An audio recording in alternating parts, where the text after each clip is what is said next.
रात्रि में ठाकुर जी मैया की बूढ़ी मैया जो थी उनके स्वप्न में गए और स्वप्न जाके बोले, मैया तुमने मेरी बड़ी सेवा करी, खूब खूब सेवा करवाई, खूब 56 भोग अरोगे, खूब आनंद से प्रेम पायो, लेकिन अब आपके कछु दिना शेष रह गए। मैया को बता रहे हैं ठाकुर जी, मैया से कह रहे हैं कछु दिना में आप तो चली जाओगी वैकुंठ और फिर मैं अकेला रह जाऊंगा, फिर आपके दूर दूर के रिश्तेदार सब यहाँ पे आके लड़ेंगे झगड़ेंगे कि हम करेंगे सेवा, हम करेंगे सेवा। मैया वहां से अच्छा तो तुम पहले ही कोई और को सौंप जा। तो मैया ने स्वप्न में ही पूछा, जय जय कौन है, कौन ऐसा सुहागन है जिससे आप अपनी सेवा कराना चाहते हैं? तब ठाकुर जी बोले, मैया एक बाबा तो भिक्षा ले हुए आवे, सनातन बाबा, वही को तुम वही पधरा दे, मैं वही के पास ही अपनी सेवा करवाऊंगा। मैया पहले तो बहुत रोई, बोले मेरी सेवा में कोई कमी है ठाकुर जी? बोले कमी नहीं है मैया, तू बस कछु दिना की मेहमान और है। मैया को कष्ट भी दे दिया और चिंता भी दे दी। किसी को पहले ही बता दो कि भैया तुम्हारी कछु दिन ही शेष बच्चे, तो वैसे ही बेचारो टेंशन में आ जाए। ठाकुर जी केवल इतना ही कह देते कि उसको दे दो, ये क्यों बता दिया कि कछु दिना में जाने वाली है?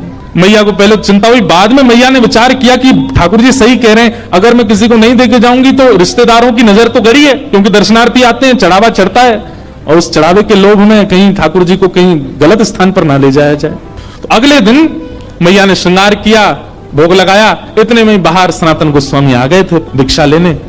तो मैया गई और रोते रोते बोली, बाबा कल रात में स्वप्न में ठाकुर जी आए और आकर के मुंह से कह गए कि मुंह तो बाबा दे दो, अब तुम यहीं डटे रही हो, मैं ठाकुर जी को ला रही हूं, उनको सब श्रृंगार सामग्री सब आपको दे रही हूं, ठाकुर जी को ले जाओ, आप ही सेवा करो बाबा।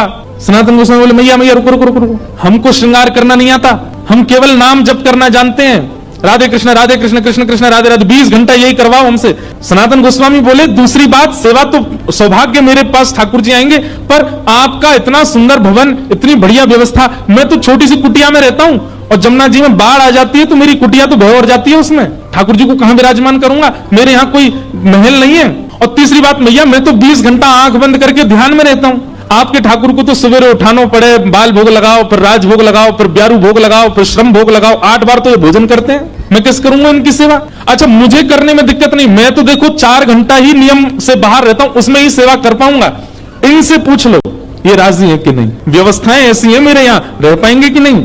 मैया बोली, आज मैं ठाकुर जी से बात करूंगी। रात में जैसे मैया सोई, स्वप्न में फिर ठाकुर जी, क्या बात है मैया? बोले, बाबा के यहाँ ना तो घर अच्छा बनो भयो, ना भोजन की अच्छी व्यवस्था, रसोई घर भी नहीं है, आप तो 8 बार भोग लगाते हो, आपको श्रृंगार करवाना होता है, ये सारी व्यवस्था उनके यहाँ नहीं है, वो तो 4 घंटा ही नियम से बाहर रहते हैं, तभी आपकी सेवा कर सकते हैं। और हो सकता है मैं तो बढ़िया पोशाक पहनाती हूँ, बाबा तो केवल एक कॉपीन पहनाया वो आप, सर्दी पड़ेगी जाड़ो पड़े, मैं तो आपके आगे अंगीठी रखती हूँ कोयला की, बाबा तो आपको कंबल उड़ा के बैठा देगा बस, और बाढ़ आ गई तो ऐसे के पेड़ के नीचे भी रहना पड़े। ठाकुर जी बोले, मैं कुछ सब मंजूर है पर रहूंगा वही के यहाँ। यही तो प्रेम होता है कि भैया वृक्ष के नीचे भी रखेगा तो रहूंगा वही के संग।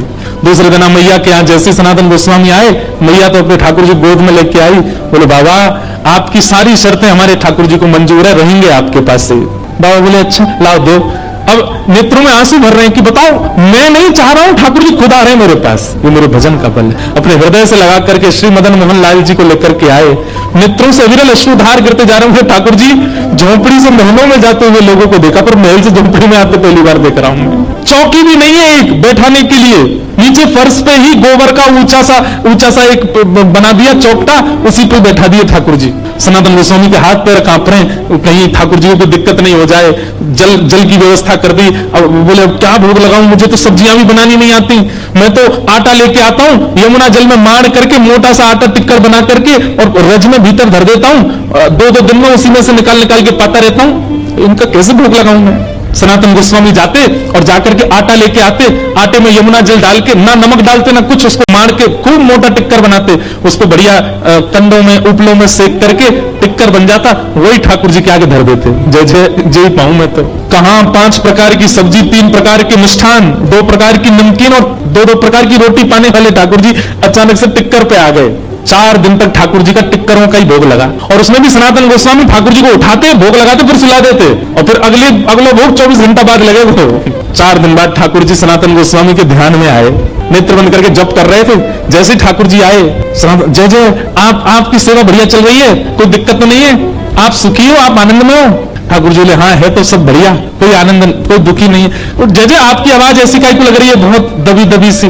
बोले, वो कहा 4 दिन से रूखे टिक्कर पा रहे हैं ना, गले में उलझ गए हमारे, उलझना समझते हैं, गले में अटक गए हैं।